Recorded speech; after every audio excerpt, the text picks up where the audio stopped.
Assalamualaikum warahmatullahi wabarakatuh. Selamat siang buat pemirsa seluruh masyarakat Jambi dimanapun berada.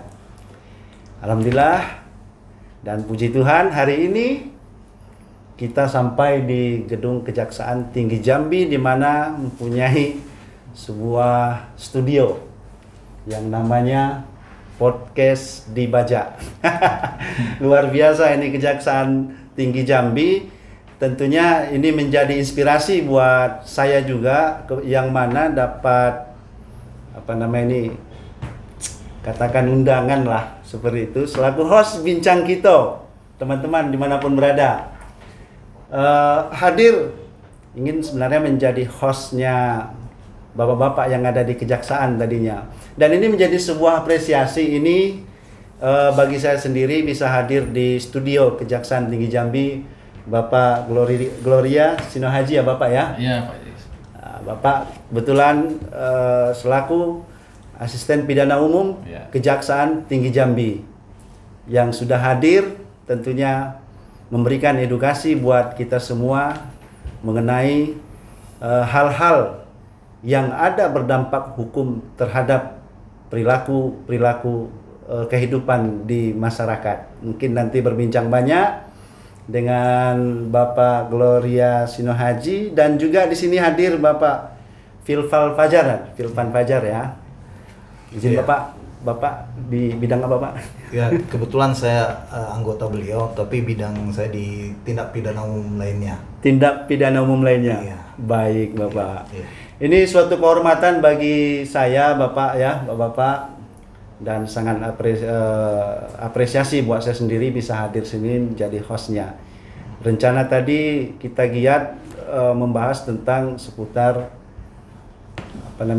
restoratif justice, di mana mendapatkan sebuah keadilan hukum terhadap sesiapapun yang tentunya mendapat jaminan terhadap yang sudah menjalankan tindak pidana seperti itu, Bapak-bapak.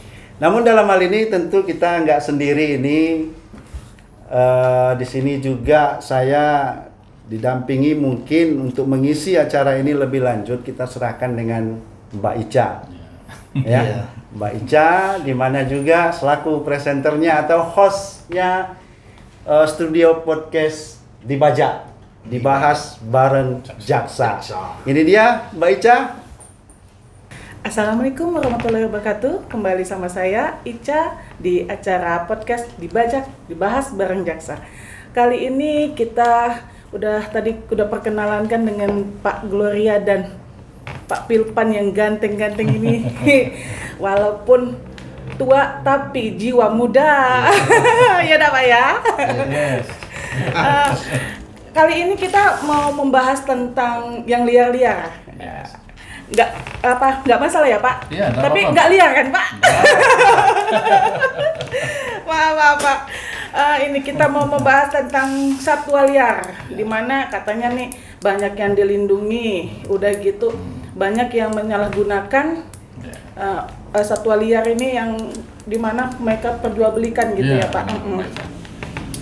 Kak, saya mau nanya nih Pak, mungkin pemirsa juga ada yang nggak tahu nih, yang satwa liar yang termasuk dilindungi itu yang mana aja itu Pak?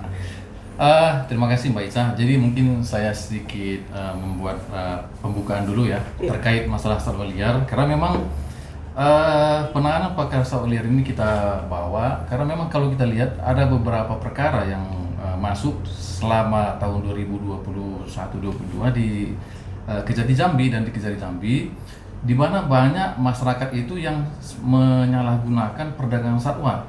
Itu ada harimau, ada kulit terenggiling, kemudian ada gading gajah dan sebagainya. Dan kemudian sering kita lihat bahwa di masyarakat itu ada yang memelihara hewan-hewan yang nyatanya adalah hewan yang dilindungi. Iya betul. Nah, dan ini kita paham, ini kita tahu bahwa masyarakat ini mungkin nggak paham dia bahwa yang dipelihara ini adalah hewan yang dilindungi. Nah, makanya kita menganggap penting ini kita bawa bahan ini supaya nanti masyarakat bisa paham dia, tidak menyalahgunakan terkait masalah satu ini. Misalnya awalnya Bu Ica, biar kita paham bahwa keanekaragaman hayati ini kan merupakan dasar kehidupan masyarakat di bumi ini. Artinya fungsi-fungsi ekologis yang ada di tumbuhan dan di satwa itu menentukan kehidupan masyarakat dan manusia. Nah, kemudian melalui interaksi tumbuhan, hewan dan satwa ini, nah disinilah nanti manusia ini bisa mendapatkan sandang, pangan dan papan. Dari sini kita hidup. Nah, tetapi sampai saat ini ya kita tahu bahwa keberadaan hewan terutama satwa liar ini semakin berkurang, semakin menuju kepunahan dan sebagainya. Dan masyarakat sendiri banyak yang tidak menyadari pentingnya keanekaragaman satwa hayati dan lingkungan hidup ini tadi ini. Nah, kerusakan dan kepunahan satwa dan hewan ini terus terjadi, bahkan semakin parah. Nah, inilah yang membuat kita membawa tema ini. Jadi kan mekanisme kehidupannya makin berkurang ya Pak ya. Udah gitu kan istilahnya keterbatasan satwa yang dulu udah makin lama makin habis. Semakin punah dia. Nah, sementara Indonesia ini adalah suatu tempat yang pusat keanekaragaman hayati dunia dengan tingkat endemik keanekaragaman yang sangat tinggi. Betul. Nah, tetapi kalau kita misalnya jalan ke hutan-hutan, ke daerah Merangin, ke Tebo, kita itu jarang sekali bisa menemukan satwa liar itu di habitat aslinya. Nah, ini kan sesuatu yang janggal sebenarnya. Kita bilang bahwa kita itu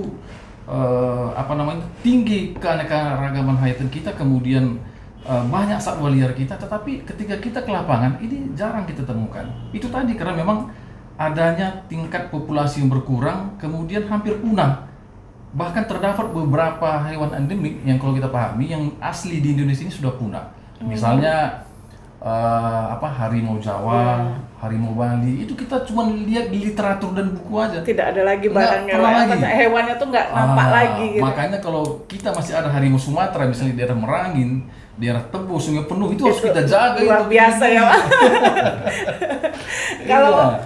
Kalau misalnya ini kita kembali ke Pak Pilpan nih Pak gitu. Kalau misalnya Pak Pilpan nih kayak mana nih? Apa Pak Pilpan punya peliharaan hewan liar kayak mana? Udah gitu binatang apa nih yang sekiranya untuk di Jambi ini yang pernah ada itu? Yang ada masalah atau pernah ya. Ini ya? Baik. Terima kasih Ica. Kebetulan yang disampaikan tadi Pak Aspidum tadi sudah mencakup semuanya. Iya. Jadi kita dalam kesempatan ini di podcast ini kita mau menumbuhkan ataupun memberikan informasi tentang bagaimana kesadaran seluruh masyarakat ya untuk menjaga kelestarian dari satwa-satwa ini. Memang satwa liar ini di dalam literatur aturan kita ada yang dilindungi dan ada yang tidak dilindungi. Namun dalam konsep kami berpikir walaupun itu tidak dilindungi ya tetap punya kewajiban kita untuk menjaganya. Karena apa?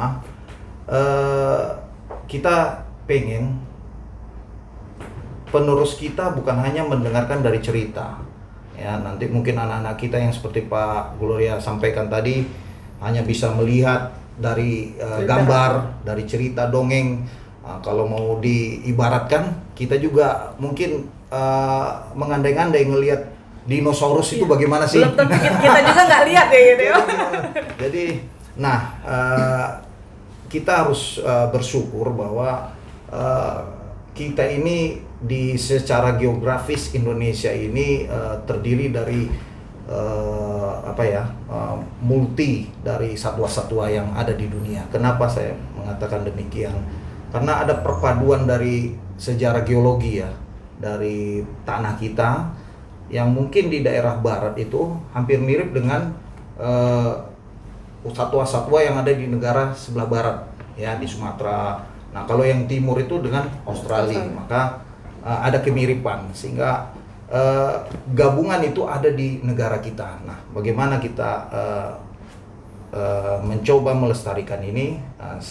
Mungkin dengan peningkatan pengetahuan masyarakat, dengan juga efek dari penegakan hukum. Nah, terkait Ica yang nanyakan tadi satwa, kebetulan saya ini penyuka binatang. Nah, cuman kalau binatangnya itu, kalau kita laki-laki ini kan, kalau yang melo-melo mungkin kurang apa ya? Kurang suka juga. Jenis yang melo yang gimana tuh? Mungkin seperti yang melo, seperti kucing. Kucing, oh ya. Itu kan melo Sukanya itu kan yang garang-garang. harimau atau ular. Iya. Tapi setelah kita pahami bahwa ada yang mengatur itu, maka kita harus betul-betul melaksanakan aturan itu.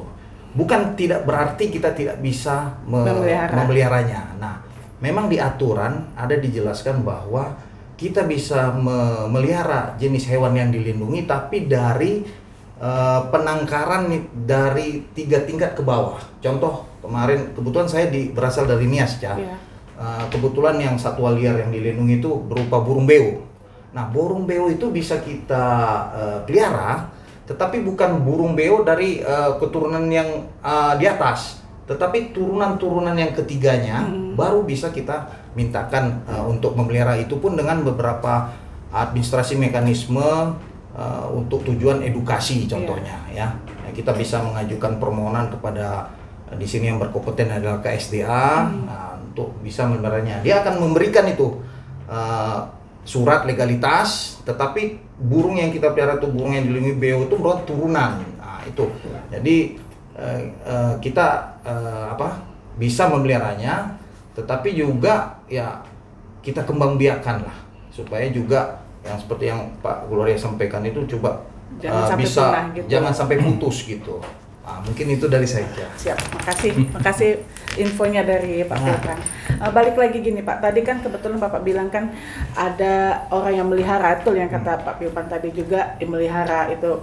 Nah kan ada nih Pak garis besar, ada mungkin ada yang petinggi-petinggi atau orang-orang kaya gimana, mereka tuh setahu tuh pada di berita-berita tuh melihara harimau atau apa gitu. Itu mekanisme itu apakah sama dengan yang dibicarakan? Apa ada ininya sendiri gitu Pak? Ada peraturan-peraturannya sendiri atau gimana tuh Pak? Oh iya, baik. Jadi gini, jadi sebelum sampai kita ke sana perlu kita pahami bahwa satwa liar yang ada di Indonesia ini dari UNNC itu ada 185 mamalia itu yang sudah mendapat masuk ke dalam daftar merah atau red notice, ya, red list, ya.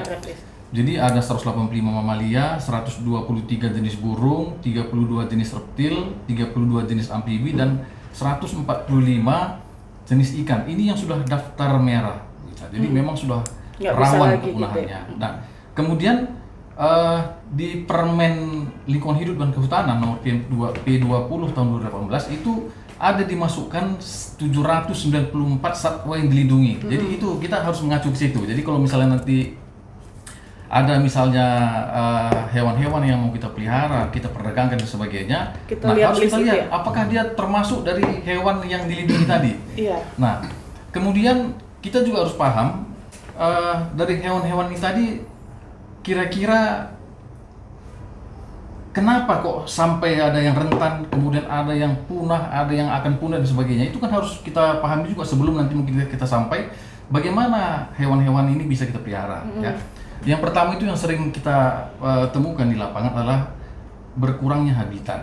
Ya, berkurang habitat itu karena berkurangnya lahan, hutan dan sebagainya. Karena ada konvensi hutan alam, kemudian ada pembalakan liar, kebakaran hutan. Nah, di Jambi ini termasuk salah satu tempat yang potensial terjadi kebakaran hutan. Iya, betul Pak. Nah, beberapa tahun yang lalu kita lihat di tengah TV itu bagaimana hewan-hewan mamalia, ular dan sebagainya yang hangus itu terbakar beserta telurnya itu di dalam tanah tempat dia hutan tempat dia cari makan. Nah, ini kan salah satu kondisi yang sangat miris sebenarnya, karena memang habitat ini habis, hewan ini musnah dengan sedemikian karena memang masalah habitatnya yang rusak. Itu alamnya ya. Alamnya. Nah, kemudian yang kedua perburuan dan perdagangan satwa liar. Nah, ini saya kasih gambaran seperti ini loh, Pica. Kenapa kok perburuan satwa liar ini menjadi sangat nomor satukan gitu? Iya, karena semakin langka hewannya, itu semakin mahal. Sebagai contoh misalnya saya yang sering kita lihat di pasaran ilegal itu, satu burung elang Jawa itu di pasaran dunia itu laku dijual sampai 25 miliar. Nah, coba kita bayangkan satu burung elang itu, satu ekor itu 20 miliar pasarannya. Apalagi di pasar bermacam berekor-ekor ya Pak ya. Sehingga kerugian Indonesia ya untuk selama 1 tahun itu di dalam perdagangan satwa-satwa yang liar yang ilegal ini itu sebesar 9 triliun rupiah per tahun. Ini sangat-sangat menggiurkan bagi orang-orang yang tidak bertanggung jawab, tidak mengerti hukumnya gitu. Nah, makanya kita mau tahu kalau itu apa sih tindak pidana, tindak pidana ancamannya itu apa Pak? Yang terkait satwa liar itu. Iya, ancamannya itu. Ini nanti balik ke yang tadi Ica tanya, termasuk yang disampaikan Pak Pilpan misalnya, tindak pidana yang terkait oleh satwa liar ada 2 sebenarnya. Nah, apa itu? Yang pertama itu perburuan satwa liar. Nah, yang kedua perdagangan satwa liar. Satu perburuan, satu perdagangan. Perburuan yang mencari. Iya. Kalau setelah mencari dia menjual gitu ya Pak. Nah, jadi 2 itunya jadi 2. Nah, pertanyaannya, apakah perburuan satwa nggak boleh? Nah, kok di sana ada? Di sana ada kelompok berburu. Nah, yang ada, istilahnya legal gitu Pak, malah dilombakan gitu kan. Nah, itu gimana tuh? Jadi sebenarnya itu ada pengaturannya di dalam PP nomor 13 tahun 94 tentang perburuan satwa berburu. Jadi kalau kita misalnya memenuhi aturan, misalnya kita punya sertifikat buru boleh. Berarti yang khusus punya ya bukan sembarang orang atau ada sertifikatnya, akte burunya bisa. Nah, cuman kalau yang sudah punya akte buru ini yang dikeluarkan oleh Kementerian Kehutanan, dia punya syarat-syarat, misalnya yang diburu itu jenis satwa ini yang boleh ditentukan. Iya, kemudian masa burunya kapan, tempat berburunya di mana itu ditentukan. Itu boleh. Nah, yang melanggar itulah yang bisa kita ajukan ke tindak pidana. Nah, kemudian yang kedua tadi perdagangan satwa liar. Iya. Perdagangan satwa liar itu apa boleh, Pak? Nah, itu disebut Pak Firman tadi. Iya. Itu selama ada pengaturannya kita ikutin, itu boleh sesuai dengan PP nomor 8 tahun 99 untuk kepentingan perdagangan satwa liar. Itu boleh. Loh, kalau gitu gimana Pak? Nanti manfaatin itu gitu. Nanti gimana habis dong semua. Iya. Tapi enggak, karena perdagangan satwa liar itu yang sudah diatur itu adalah perdagangan satwa yang hasil penangkaran. Jadi kalau dia sudah kita tangkar, nanti generasi kedua dan seterusnya baru boleh itu ya? Boleh kita perdagangkan, dan itu ada surat resminya, jadi nggak semua juga nggak sembarang ya Pak ya, maksudnya kan itu loh pemirsa, kalau misalnya kalau kita nggak paham ini mungkin kita bisa menangkapnya boleh nih satu yang diperdagangkan, ternyata ada syaratnya. Ininya ada syarat-syarat tertentunya. Itu sebagai contoh tuh Bu Ica, itu banyak sekali. Dan nggak gampang syarat itu ya Pak ya. Teman-teman itu kan dia melihara yang paling banyak itu ikan arwana. Iya, ikan arwana. Ikan arwana Kalimantan itu hewan yang dilindungi. Katanya burung murai juga ya Pak ya? Wah, itu paling banyak itu. Istilahnya laki-laki tuh paling hobi melihara burung gitu ya. Murai batu gitu. Nah, makanya memang kita harus paham. Nah, tetapi ketika dia dari hasil penangkaran, keturunan ke keberapanya itu boleh. Jadi nggak semua permisa kalau nggak semua. Makanya di arwana saya itu ada sertifikatnya. Ya, ada khusus ya. Jadi Pak Firman punya arwana ya. Boleh dibagi-bagi nih. Jangan dibilang nanti saya nggak ada sertifikatnya. Boleh Itulah hasil penangkaran. Saya tunggu penangkaran berikutnya ya Pak. Iya. Berarti istilahnya kalau dalam arti itu nggak segampang dan nggak semudah yang dipikirkan masyarakat ya. Benar dia itu diatur sedemikian rupa sehingga memang sangat selektif sekali. Karena gini, banyak kadang-kadang masyarakat orang-orang yang memang melakukan tindak pidana perdagangan satwa ini, dia menggunakan dengan berbagai macam modus dan akal. Misalnya dimanfaatkannya. Enggak, modus operandinya Bu Ica. Ada Pak modus operandi. Ada. Tunggu dulu Pak. Kita nanti baik pemirsa, nanti kita lanjut lagi. Ternyata ada modus-modusnya nih. Kita angkat modusnya apa ya? Kita kembali lagi 5 menit kita kembali lagi dalam podcast selanjutnya.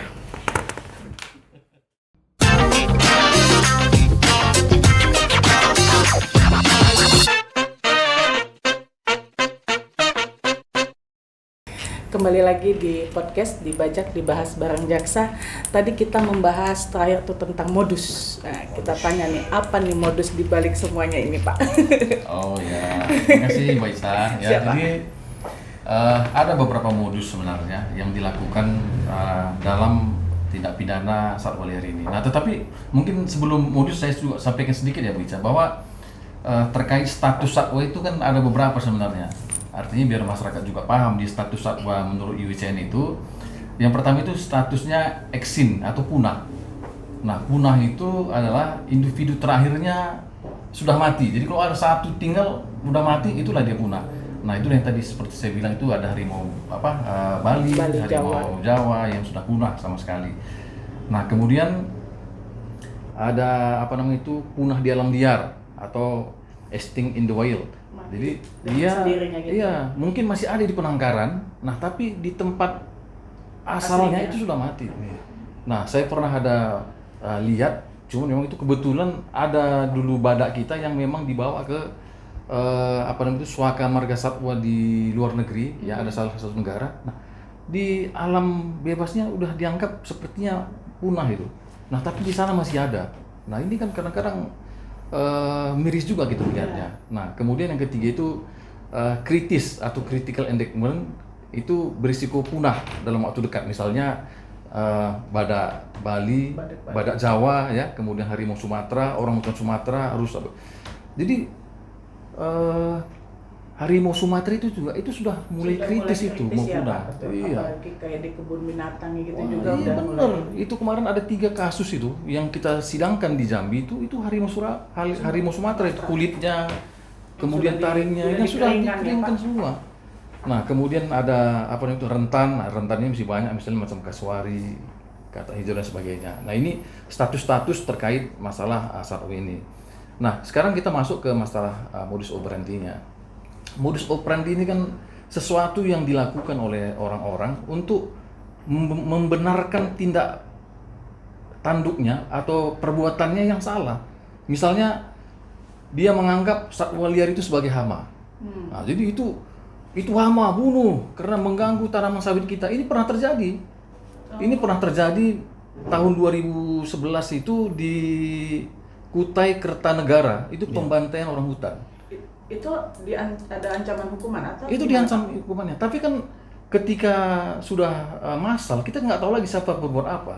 Tapi nyatanya memang puluhan orang hutan itu dibantai mati di sana. Padahal orang hutan ini adalah sangat rentan akan kepunahan. Nah, ini modus pertama itu. Kadang-kadang kalau misalnya ada kera misalnya, kita itu hama, bunuh, babi rusa, bunuh. Padahal kadang-kadang ada spesies-spesies tertentu yang memang ini rentan akan kepunahan dan dilindungi. Nah, ini yang pertama. Kemudian yang kedua itu, nah itu yang tadi kita diskusikan, misalnya maraknya komunitas pencinta satwa ini. Misalnya pencinta komunitas elang, kemudian ada ular, burung dan sebagainya. Nah, jadi bagi komunitas ini, ketika saudara ingin masuk jadi komunitas elang misalnya, pemilik elang, kamu minimal harus punya satu. Nah, otomatis dia cari yang satu itu. Kemana carinya? Otomatis kan kita ada jual beli jatuhnya ya Pak ya? Jual beli. Dan perlu kita pahami bahwa elang itu hewan yang sangat sulit ditangkap dan sulit berkembang biak. Kenapa dia sulit? Dia itu kalau misalnya lagi berkembang biak, kawin itu lagi terbang gitu. Lagi terbang kawin baru bertelur. Bisa kita bayangkan ketika kita taruh di penangkaran itu nggak akan bertelur itu. Kalaupun dia bertelur nggak akan jadi. Karena kan dia nggak bebas jatuhnya. Iya. Nah, itu salah satu. Kemudian yang kedua, pemanfaatan satwa liar itu mengatasnamakan adat istiadat atau upacara keagamaan. Nah, ini sering. Sebagai contoh misalnya kalau kita di Bali, Hindu Bali itu, di sana kalau misalnya setiap kegiatan adat-adat budaya Bali keagamaan itu menggunakan daging penyu. Nah, makanya di sana dibantai itu penyu habis-habisan. Bahkan kadang-kadang ketika bukan masalah adat pun itu di tempat-tempat luar itu dijual sate penyu apa kan. Telurnya. Iya, benar. Itu penyu hijau itu kan sudah rentan dan itu kan dilindungi. Termasuk kalau misalnya saya dulu pernah tugas di Papua itu semua adat-adat itu ketika kepala adat itu menerima tamu itu semua dikasih burung kasuari itu sebagai topinya. Dan itu kalau misalnya datang 10 dikasih, ada 10 burung itu yang sudah diawetkan. Jadi ya bisa kita pahami bagaimana nanti cepat punahnya itu satwa-satwa. Kalau memang seperti ini kita Nggak ada penerusnya lagi gitu iya ya, Pak? kita sosialisasikan, kita pahamkan bahwa ya kalau bisa digantilah dengan yang lain, misalnya kalau tadi standar daging penyu ini mungkin daging sapi dan Dagingnya sebagainya. gampang Iya. didapat. Atau kalau misal tadi ada pakai topi apa, ini bikinlah yang dari sintetis Iya, plastik dan betul. sebagainya. Nah ini kan beberapa kemudian penggunaan satwa sebagai bahan obat tradisional. Nah, ini sering di mana-mana banyak. Kalau misalnya dulu itu saya masih kecil, itu masih sering saya ketemu beruang madu. Beruang madu itu sekarang sudah langka sekali. Karena empedu itu bisa seluruh mengobati penyakit. Kemudian akar kaki-kakinya itu bisa jadi obat kejantanan dan sebagainya. Dan ini dipercaya oleh masyarakat. Jadi itu semua kalau ada dibakar habis. Makanya di mana-mana pun sekarang beruang madu ini sudah jarang kita temukan. Langka. Dan yang lain-lain, terenggiling. Terenggiling ya. Terenggiling itu coba. Banyak Kemarin kasusnya kita malah. temukan ada satu kontainer kulitnya mau dijual dan dagingnya. Kalau satu kontainer berapa ribu itu terenggiling yang harus Itu dibunuh. kasus di kita tuh Pak, atau di wilayah lain? Kemarin saya pas waktu di Kejati Sumut ini yang kita tangani. Nah, jadi memang ini ya harus benar-benar jadi perhatian kita semua, bukan hanya dari APH, dari pemerintah pusat, tetapi oleh seluruh masyarakat biar dia paham gitu. Jangan melakukan ini. Kemudian jual beli online atau e-commerce, kemudian media sosial. Nah, kemarin yang di Jambi itu ketika dia akan menjual kulit terenggiling dan offsetnya harimau itu dia jual melalui Facebook. Ketika dia tampilkan di Facebook itu ketahuan, Banyak ya? dijebak, ditangkap sama teman-teman APH dari BKSDA, kemudian diproses. Nah, jadi karena dia sudah punya media sosial itu, jadi dia cepat penjualannya dia cepat. Apa istilahnya untuk publikasinya Publikasinya gitu, dia tepat. Kalau tadi kan dia bingung dia mau jual kemana. Iya. Tapi ini dengan dia share dia di media sosialnya, sosial. ya orang jadi bertanya, orang gampang Kok beli dan bisa sebagainya. gitu ya, Iya. Pak? Dan di situ juga dia bisa bertransaksi dan tawar menawar harga. Kalau misalnya ada yang banyak yang nanya, harga ditinggiin gitu. Nah kemudian kasus beberapa penyelundupan misalnya dengan mencampur macam di Medan kemarin itu dicampur dengan daging ikan ya. Ketika mau dikirim keluar misalnya ini daging ikan gitu, padahal daging terenggiling. Jadi manipulasinya ada. Iya datanya diapakan. Kemudian pemalsuan jenis satwa, contoh misalnya yang kasus dulu pernah ditemukan di Aceh itu, ketika akan dikirim ke Jakarta itu di dalam manifestnya, dalam apanya disebutkan itu kacer. Ya. Padahal ternyata isinya murai batu. Jadi ini kan modus-modus yang memang banyak dilakukan oleh mereka-mereka pemain-pemain ini yang memang harus kita hentikan dari sejak dini. Mungkin demikian Bu Ica. Makasih Pak. Apa ada tambahan Iya. dari Pak Pilman? Ya, mungkin tambahan saya dari pelaku ya. Modusnya kebanyakan itu yang saya perhatikan, yang kami perhatikan itu menggunakan anak-anak dan ataupun orang lanjut usia. Kenapa menggunakan itu? Kadang nanti di dalam anak-anak ini kan hukumannya nggak terlalu berat kan. Kemudian masih ada pembinaan, kemudian lanjut usia. Nah, selanjutnya terkadang yang modus berikutnya yang ini oknum ya, dari teman-teman karantina sendiri maupun dari teman-teman di kalangan militer. Karena pengalaman pribadi saya, contoh ada yang tugas di daerah Papua, nanti mereka ganti pasukan itu kan pakai kapal tempur atau pesawat tempur. Itu biasanya udah dibawain itu binatang-binatang yang asli dari sana. Pas nyampe udah ada burung kakak tua, udah ada yang namanya burung cendrawasih. Nah inilah beberapa modus-modus yang kami lihat di dalam penanganan tindak pidana dari satwa liar ini. Dan yang lagi tren di sini ya kebanyakan di Jambi ini ya tentang ini satwa liar harimau maupun terenggiling. Nah, catatan saya sih kemarin sempat juga saya mengkaji tapi nggak terlalu dalam, hanya diskusi. Saya cuma mau tahu filosofi dari terenggiling itu dijadikan trending untuk obat itu kebanyakan dibilang untuk ada yang bilang Kejanggalan. bahan dari pembuat sabu-sabu. Cuman ada yang teman yang bisa ahli dalam menerangkan itu mengatakan tidak juga. Nah, ini juga kami bingung sebenarnya modusnya ini untuk mendapat apa apa. gitu ya. Nah, ini sampai sekarang belum saya terpecahkan. Yang cuman yang pengetahuan umum ya itu terenggiling akan bisa untuk jadi bahan untuk pembuatan Sabu. jenis psikotropika jenis sabu. Misalnya yang kental terkenal di masyarakat. Iya, gitu. iya. Ternyata modus-modus itu Jadi- misalnya bukan modus untuk goda cewek aja. Bukan ya. Modus Jadi banyak ternyata. iya, jadi modus kayak Ica dulu didekati suaminya Ya. dulu kan kayak gitu kan. Dengan apa istilahnya masyarakat kalau untuk menutupi sesuatu hal ini biar tepat ini biar Ya. dia memakai cara yang gini Biar yang lancar gitu, ya. gitu biar lancar penjual belian. Iya. Jadi kalau dari balik modus ini semua Pak, nah kalau kan dia modus tuh kata Bapak tadi kata Pak Sinaja tadi ada bilang mereka modus dari sosial media. Iya. Nah, sosial media udah gitu ada yang menjebak lah misalnya tuh. Nah, menjebak itu jebakan itu ancamannya tuh berapa tuh Pak? Oh ya. Ya.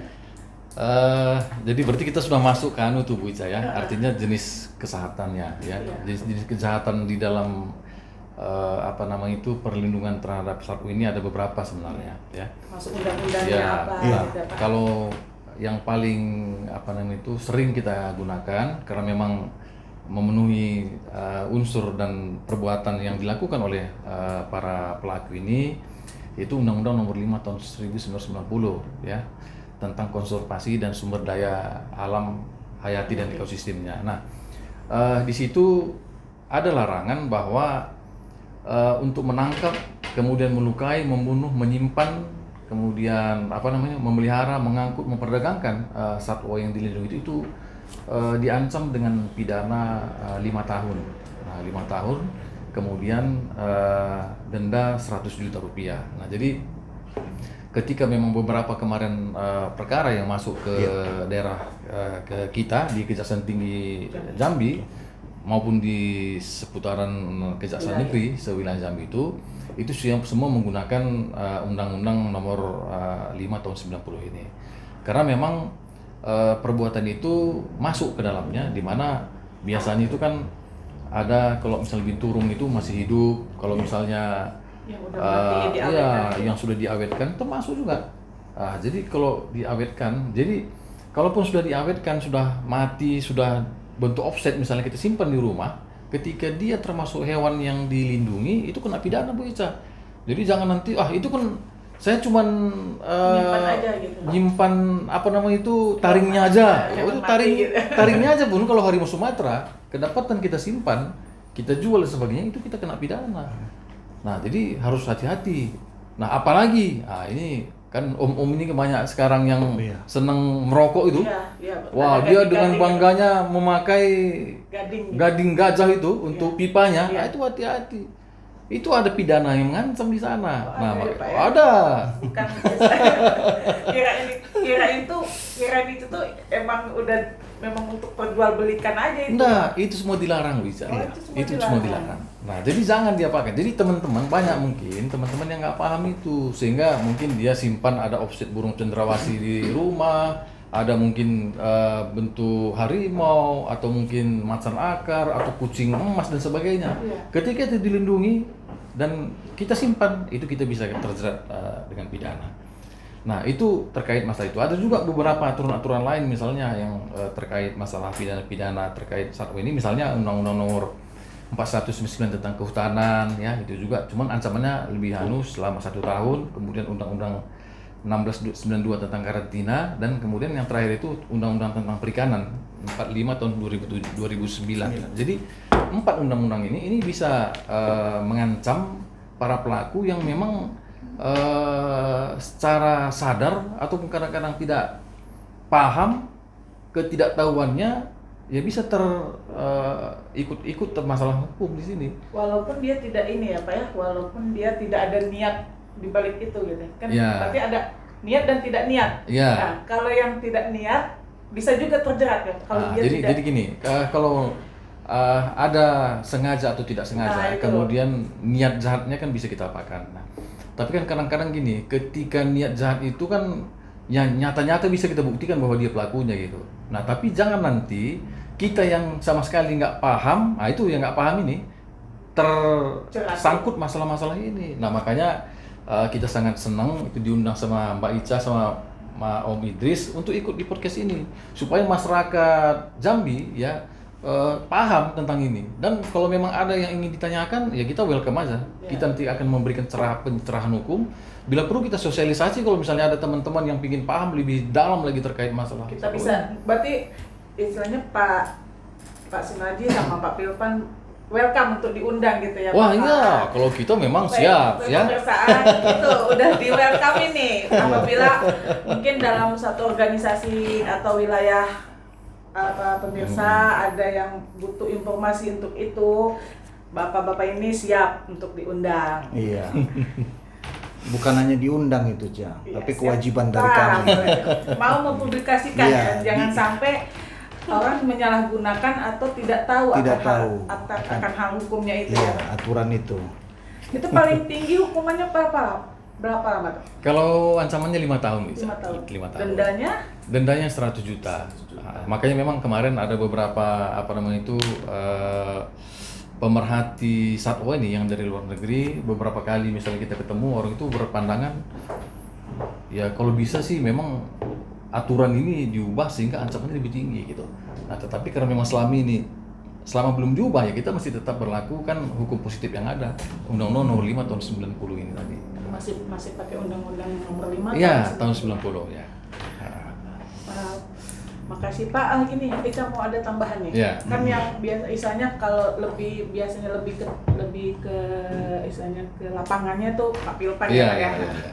Kalau untuk Pak Pilpan nih kalau yang menanganin ini ceritanya banyaknya kayak gimana Pak? Kan ada tuh kejadiannya karena terenggiling tadi Iya. di Jambi nih.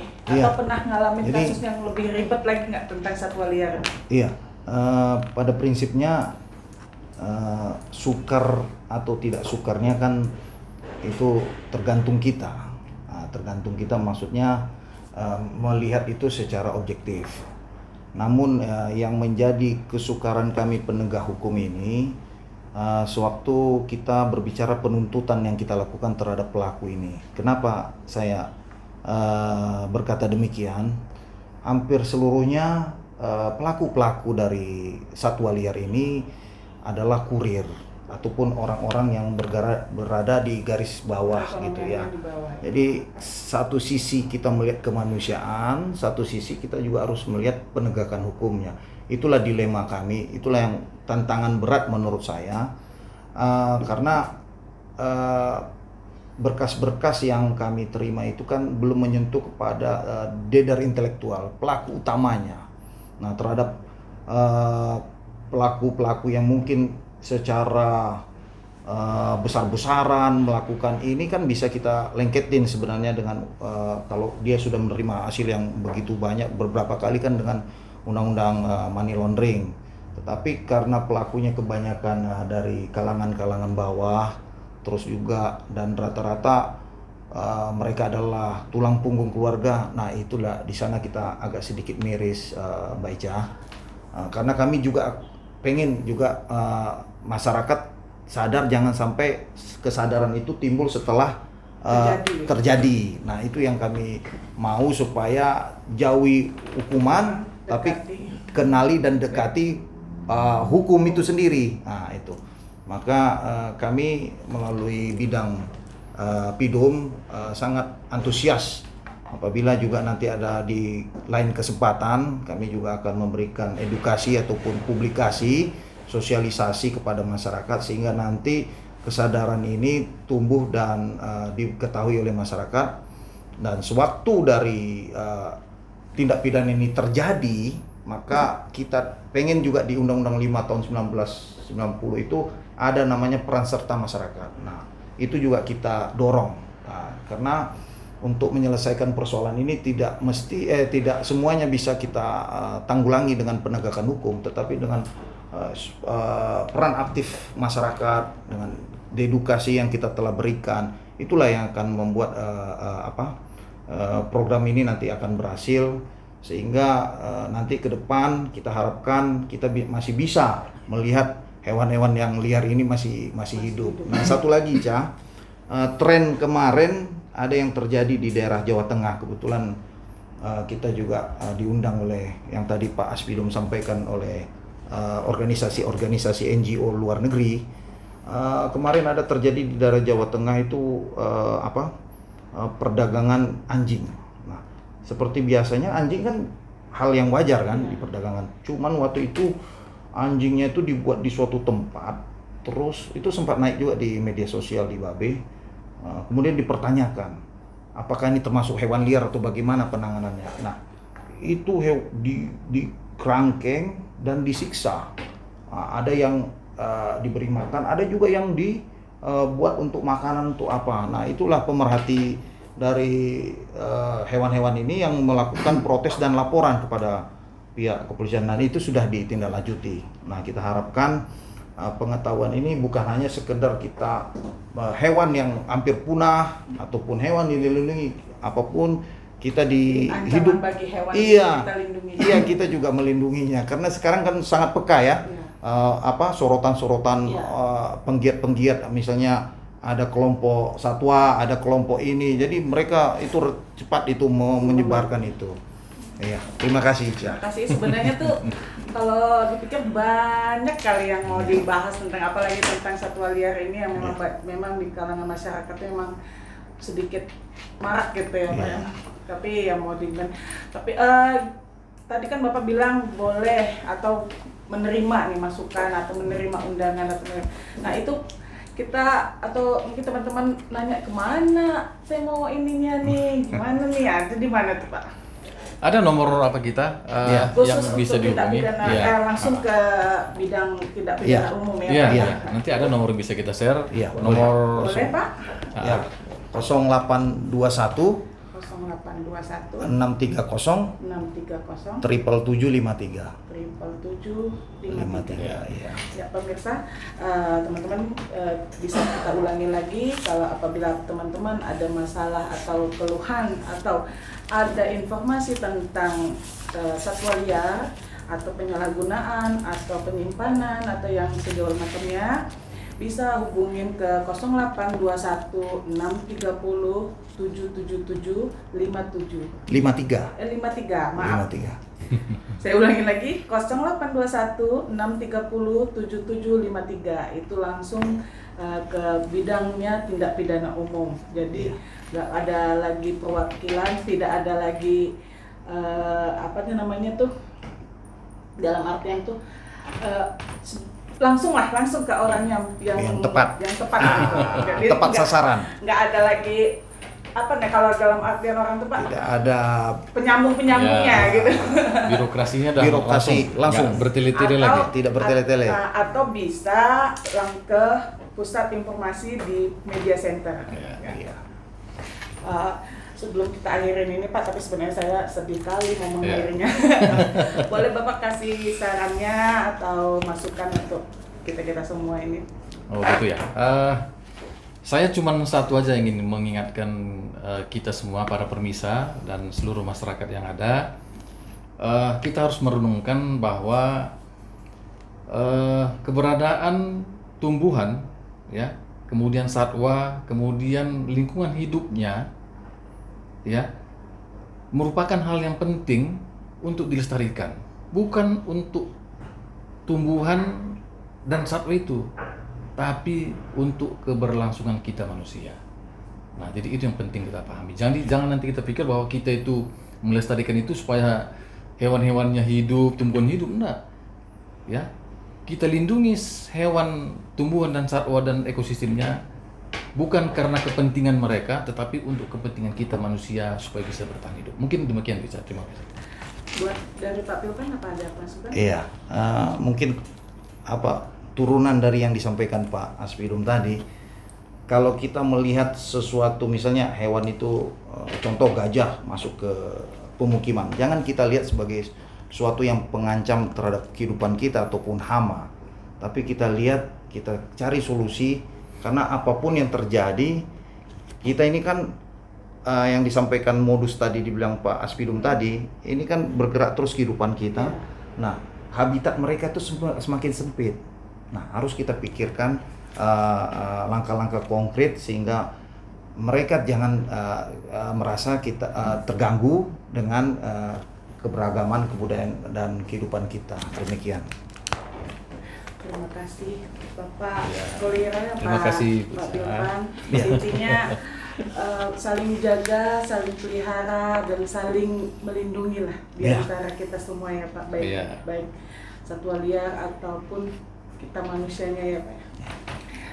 Makasih atas ininya Pak, kunjungannya ke Ya, sini. makasih Mbak Ica. Sudah meluangkan waktunya datang ke acara podcast kita Dibajak Dibahas Bareng Jaksa, dan jangan kapok kalau kita undang lagi ya Pak. Oh, enggak. Iya Pak Pilpan udah 2 kali ya. Progres perdana gitu ya. Baiklah teman-teman, untuk kedepannya kita saling membantu dalam hal dari segi apapun, karena sebagaimanapun tetap semua makhluk hidup kita saling menjaga dan saling melindungi. Terima kasih, sampai jumpa lagi di acara podcast kita Dibajak Dibahas Bareng Jaksa.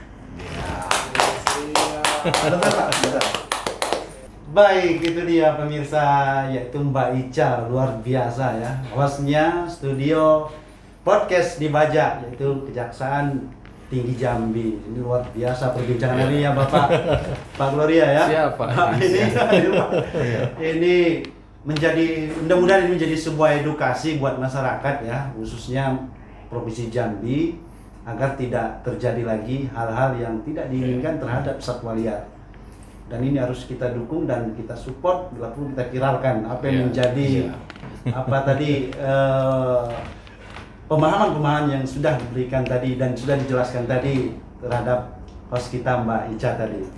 Mungkin sebelum saya akhiri, ada sedikit ini Mbak dari kita, mungkin sudah mata dari studio Bincang Kita Mbak ya. Iya. Dan sudah memberikan apresiasi kepada kita, dan saya juga memberikan apresiasi buat bapak-bapak ini Pak. Izin. Iya. Izin, Mbak. Selain itu juga dari Pemkom juga ada. Oke. Ada. Oke. Ini. Pemkom. Biar. Gini sini Pak. Ini stabil ini kamera ya. Saya sebelumnya. Ini stabil semua. Oh ya Pak. Ini terima dulu pakai kamera. Sini izin Pak di sini. Ya. Lihat di Ya, oke. 1, 2, 3. Yang kamera satunya yang ini. Oh ini. Ya, coba stabilin, Pak. Oke, ini kita ambil foto kali ini ya. 1, Oke. 2, 3. Sekali lagi 1, 2. Oke, siap. Sebelumnya ada lagi nih, tolong Oh, Mas. Yang di dalam tas ada 2 ini. Yang di mana izin Pak? Dalam tas. Ini Pak? Iya, iya. Oh, sini, Pak. Oh ya. Wah, ini banyak ini. tahu aja. Semuanya. Dua. Ini, Pak. Oh ya. Sedikit kita ada kita buat Tempatnya. baju souvenir ini, Pak. Ini seseorang ini, Pak. Bisa dibuka, Pak, mereknya. Oh ya. Mohon izin, Pak, di kamera, Pak. Dan minta tolong, Pak, ucapannya Pak Pilpan subscribe channel Bincang Kita gitu, Pak. Oh. Supportnya gitu. Di kamera, Pak. Kamera yang mana ini? Boleh, Pak, semua kamera nih, Pak. Buat teman-teman, subscribe to our Bincang Kita. Ah, yes. Terima kasih nih, Bapak. Boleh nih dibawa pulang, Pak. Oh iya iya. untuk ukurannya pas semua ya. Iya, pas Ini ya. ada XL, ada L, Pak. Ya Pak, Pak lupa yang kecil nggak? Oh iya, pas ini. Pak, oh jangan salah. Pas lah. Badan Bang Pilpan bisa menyesuaikan. Nah, maksud tadi kalau kecilan bisa kita. Ya. Terima kasih banyak ini, Iya, Bapak, ya, makasih waktunya. banyak ya. Aduh. Ini yang dari Oh, ini Bapaknya lain. ini yang dari kita Pak. Oh, ya. Mungkin ini bisa diituin dulu Oh kan. iya, iya, oke. Banyak ini. Banyak makanya ini. Harus bawa tas ini. Enggak, atau balik aja nanti ini kita ke situ. Kita antar nanti saya bantu antar. Baik, baik. Ini Pak, kita dari podcast dibajak di Bahas Bareng Data ada souvenir buat Bapak. Semoga kalau misalnya minum bisa ingat kita. Ini buat Pak Pilpat juga. Iya. Mantap. Wih. Jangan dilihat dari itu tapi Wih. lihat ini ya Pak ya. Luar biasa. Luar Kenangannya. biasa. Iya. Oke.